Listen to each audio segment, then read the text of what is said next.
Решили мы поменять внутреннее устройство печи, поскольку здесь плиты духовки, правильно? Правильно. Духовка у нас сейчас обмивается огнем с двух сторон, то бишь снизу бьет на нее и по задней стенке поднимается. Так почему же нам не завернуть пламя, чтобы оно еще вот сюда било, вот в эту часть и сверху прогревало? Если это в принципе возможно сделать, то почему бы это не делать? Именно поэтому принято было решение однозначное о переделке. Там у нас 3 подъемных канала. Ну, здесь по старинке все перевязки со швами. В общем, перевязки нужны обязательно, их делайте. Вот эта вот часть, она будет держать, если много перевязок, она будет как печка, вот как в одной общей конструкции. Поэтому, что мы делаем сейчас? Сейчас нам необходимо, здесь правильно, здесь вот так. О, вот так. Сейчас мы вот сюда, цвейт, поставим такую как перемычку, направляющую.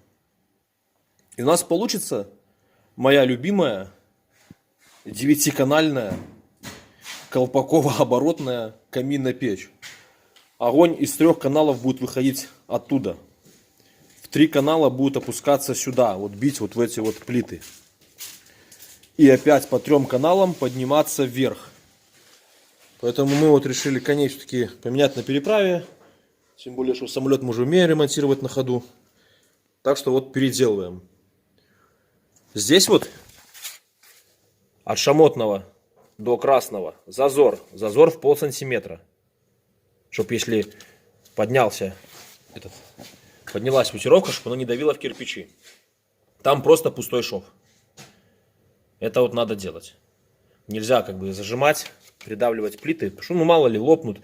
Потому что в любом случае шамот будет подниматься от температуры, разогреваться. Это к бабке не ходи. Поэтому там пустошов. И сейчас будем делать вот эту вот перекладину. Короче, как получится каналы уже полностью, я еще раз покажу. Перевязка. Делать с перевязкой.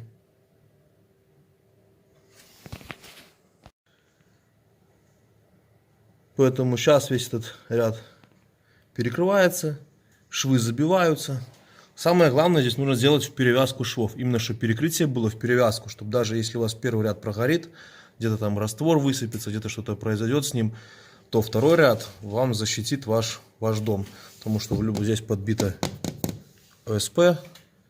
Ну, вообще в любом доме надо делать, чтобы второй ряд был с перевязкой. Ни в коем случае.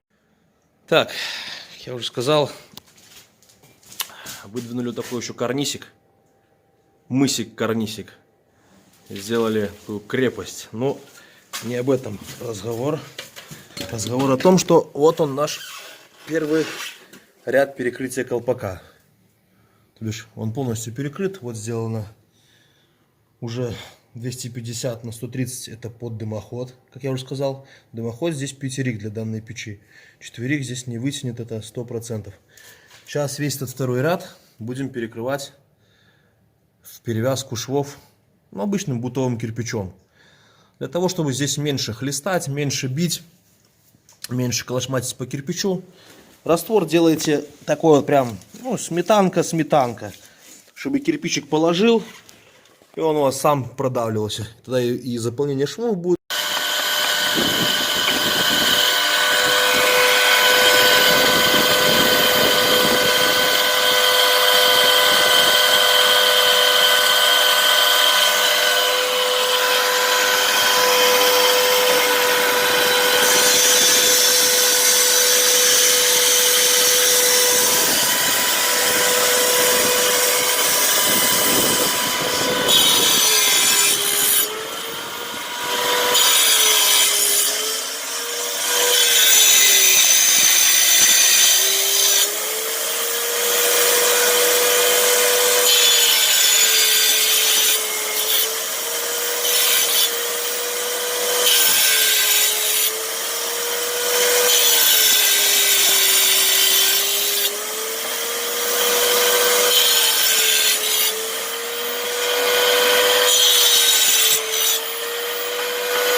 Первый ряд закрыт.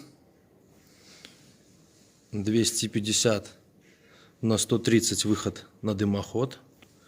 Сюда сейчас еще полоска будет вырезаться одна. А так вот наш дымоход. 250 на 130. Первый ряд перекрыт. Сейчас сюда будут карнизики выпускаться. И потом перекрытие вторым рядом. Пока выложу карнизики, заложу то и покажу. Так, поскольку печь подходит к концу, вот показываю предпоследний ряд нашей печи. А нет, это уже, ну, как бы последний ряд печи, потому что сверху два ряда перекрытия. Там рассечки, одна заканчивается в один кирпич до перекрытия, центральная в две, и там в один кирпичик, в пол кирпича, в четверть кирпича вообще. Здесь стенка цельная. Здесь 3 подъемных получается. Тоже закончены, видите, в четверть кирпича. Вот здесь будет дымоход и задвижка. Получается, из тех 3 каналов оно поднимается вверх, опускается в эти 3 канала, поднимается по этим 3 каналам. Вот здесь будет соединяться и выходить в дымоход. Вот такая вот задумка, такая вот система. Поэтому сейчас будут выпускаться карнизные элементики, ну уже как завершение. И в принципе перекрытие всей печки.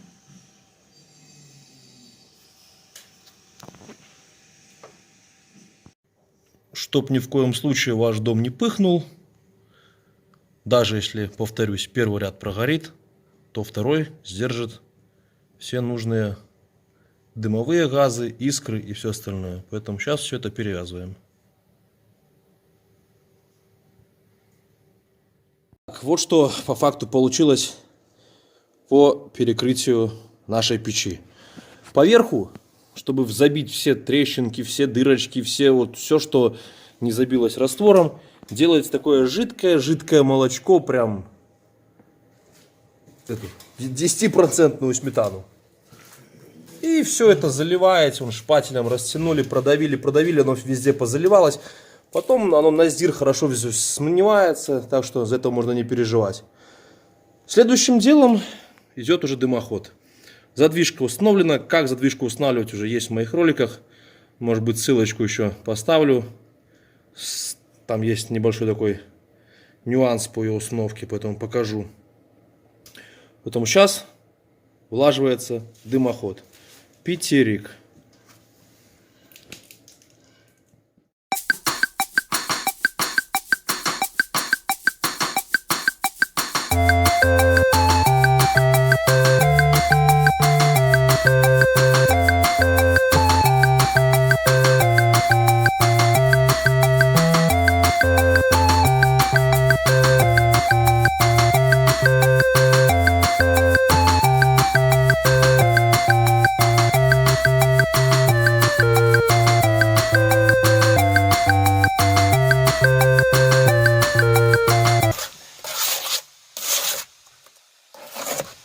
Вот я думаю, что до дымохода досмотрели уже все, как мы делаем. Это же уже второй ролик.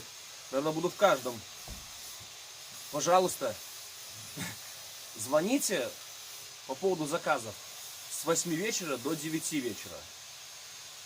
Что касаемо стоимости печей, стоимости проекта, готовой конструкции, в комментариях не спрашивайте. Я отвечать не буду, это однозначно. Еще вот одно, я заметил, такая странность есть, и она особенность, наверное, каждого человека. Звонят, я говорю, пожалуйста, с 8 до 9. Говорит, не, вот один только вопросик и все. Но я-то понимаю, что одним вопросиком, как бы не отделаться. За первым вопросиком вылетает второй, за вторым третьим, за третьим пятый, и по факту мы уже с ним 15 минут болтаем. Поэтому, пожалуйста, с 8 до 9 вечера это самое идеальное время, в котором я могу с вами пообщаться. В выходные дни то же самое, с 8 до 9. Что касается стоимости, пишите в личку, Viber, WhatsApp, Telegram. Все это есть на номере телефона, который указан на главной моей странице.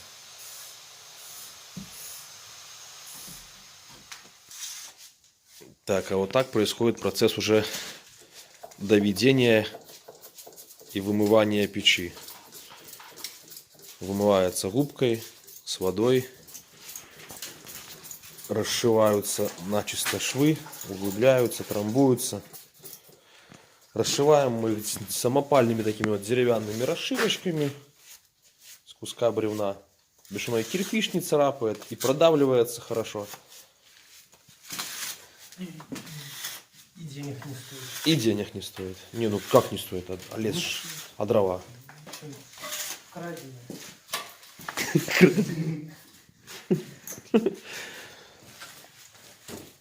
Завтра осталось дымоход выложить уже на крыше.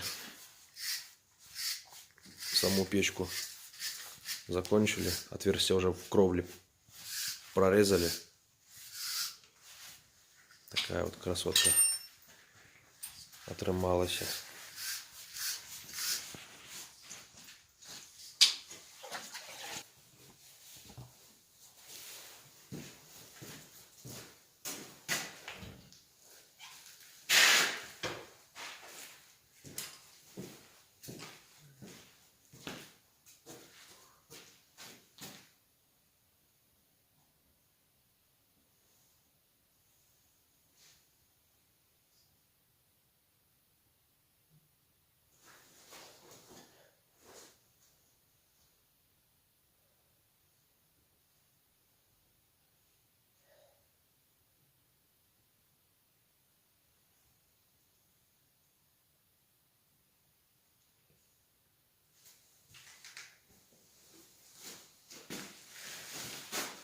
Топить печь нещадно не советую, особенно пока она сырая.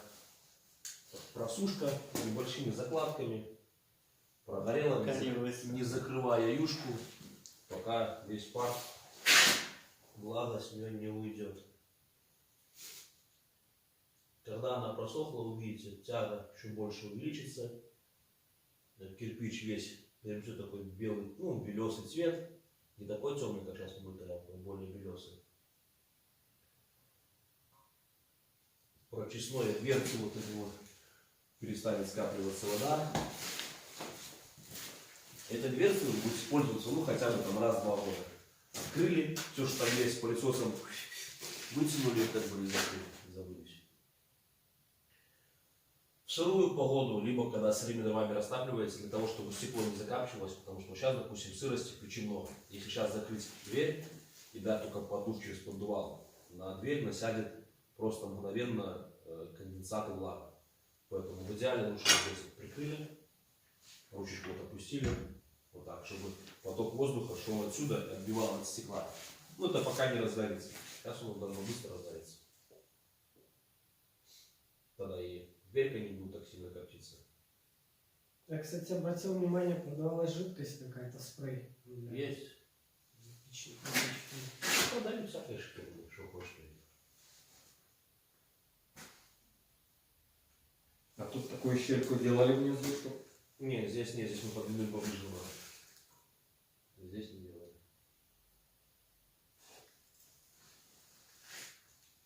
Это из-за того, что каркас этого? Не, просто немножко переделали конструкцию. Да. Передвинули зольник ближе сюда, ну, ближе к выходу, чтобы там образовалась площадка, на которой там в конце можно было еще, чтобы поставить прям на угли, как русские печи. Ну, чтобы не шаталось ничего. Выгорела печка, на угли хлоп ставили. Так, ну дымище хорошее, и пока все туда. Это, так сказать, с открытыми окнами, с сквозняком и с сырой печкой. Плюс смоляками. А смоляками растапливать вообще дурное дело. Потому что от них дыма и смолы бог знает сколько.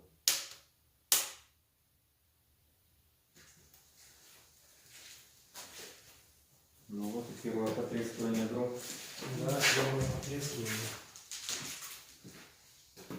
Мне больше всего это вот нравится в этой печи, это шамотной камеры. Я с удовольствием поэкспериментировал. Не на металлической плите, а именно... Это ж, прикинь, прогрев-то равномерно получается. Более-менее, да. Да, и это уже тепло, которое дает железо и кирпич, они разные.